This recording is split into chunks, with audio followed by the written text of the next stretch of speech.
बात करते हैं, हम क्या करेंगे N2 का ऑर्बिटल डायग्राम बनाएंगे। ठीक है, तो पहला क्या कॉन्सेप्ट बोलता है कि पहले उनका इलेक्ट्रॉनिक कन्फिग्रेशन कर दो 1s2 2s2 2p3, इनका भी 1s2 2s2 2p3 हो गया। अब हम क्या करेंगे 1s2 का डायग्राम नहीं बनाएंगे, सिर्फ 2s और 2p का बनाएंगे। क्यों बनाएंगे, अब बहुत बार हमने क्लियर कर दिया है। 2s में कितने इलेक्ट्रॉन, 2 इलेक्ट्रॉन। 2p में कितने इलेक्ट्रॉन, 3 इलेक्ट्रॉन, 1 2 3। इनके 2s में कितने इलेक्ट्रॉन, 2 इलेक्ट्रॉन। इनके 2p में कितने इलेक्ट्रॉन, 3 इलेक्ट्रॉन, 1 2 3। देख रहे हो आप, यहाँ पे 3 अनपेयर्ड इलेक्ट्रॉन, यहाँ पे 3 अनपेयर्ड इलेक्ट्रॉन, ओवरलैपिंग इन्हीं के बीच होगा। 2pz 2py, ये आपका 2px, ये आपका 2px, ये आपका 2py, ये आपका 2pz। तो देख रहे हो आप, ओवरलैपिंग इन्हीं के बीच होगा। लेकिन थोड़ी सी बात बच रही है, क्योंकि ओवरलैपिंग हमेशा अपोजिट स्पिन वालों के बीच होता है, इसलिए हम क्या करेंगे, इनका या फिर इनका स्पिन अपोजिट कर देंगे। ठीक है, तो हम क्या कर रहे हैं, इन्हीं का अपोजिट कर दे रहे हैं। यहाँ पे अबव के रूल को आप निगलेक्ट कर सकते हो, ये रूल लिखा गया है। ठीक है, तो अब क्या होगा, इस नाइट्रोजन के 2px और इस नाइट्रोजन के 2px के बीच ओवरलैपिंग होगा। इनके 2py और इनके 2py के बीच ओवरलैपिंग होगा। इनके 2pz और इनके 2pz के बीच ओवरलैपिंग होगा।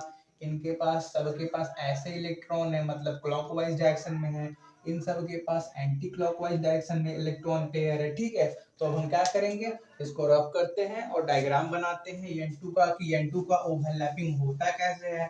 ठीक है, तो इसमें क्या है, एक्स वाई जेड हमको तीनों बनाना पड़ेगा। तो आपका पहला नाइट्रोजन, उनका ये क्या है, 2pz है प्लस माइनस, और ये क्या है 2px है, ये क्या है 2pz 2px, और बनाओ एक अंदर बाहर प्लस माइनस, ये क्या है 2py है। देखो यार, आपको डायरेक्शन क्लियर है ना, देखो z आपका ऐसे है, एक सेकेंड रुको, z आपका ऐसे है और x आपका ऐसे है। ठीक है, और जो आपका y है वो प्लेन के या तो इस साइड में है या तो इस साइड में। ठीक है ना, क्लियर बात है, चलो ठीक है। ये आपका पहला हो गया। एक और नाइट्रोजन है, उनको भी लाओ, उनका ये 2pz बनाओ प्लस माइनस 2px बनाओ प्लस माइनस 2py बनाओ plus minus 2pz 2py 2px। Clear हो गया। अब आपको दिख रहा है किन किन के बीच ओवरलैपिंग होगा। पहला किसके किसके बीच होगा, 2pz के बीच ओवरलैपिंग होगा। यहाँ पे क्या होगा, ऐसे इलेक्ट्रॉन है, ऐसे इलेक्ट्रॉन है, इनके बीच ओवरलैपिंग होगा, क्योंकि प्लस प्लस वालों ने ओवरलैपिंग किया, जिसकी वजह से क्या होगा, सिग्मा बॉन्ड का फॉर्मेशन होगा। तो यहाँ पे कौन सा बॉन्ड बनेगा, सिग्मा बॉन्ड बनेगा। उसके बाद कौन बच रहा है, 2px और 2px, ये क्या करेंगे, पैरेलली एक दूसरे के हैं, पैरेलली ओवरलैप करेंगे, जिससे पाई बॉन्ड का फॉर्मेशन होगा।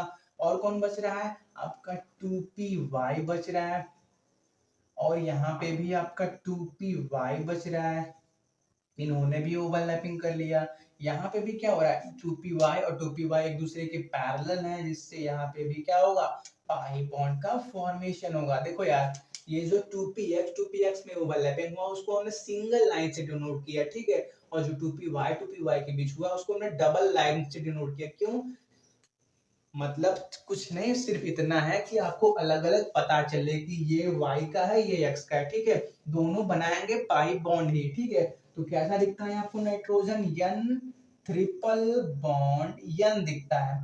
तो ऊपर के दोनों बॉन्ड पाई बॉन्ड होते हैं और नीचे वाला सिग्मा बॉन्ड होता है। ठीक है, क्लियर हो गया, इसको नोट करो।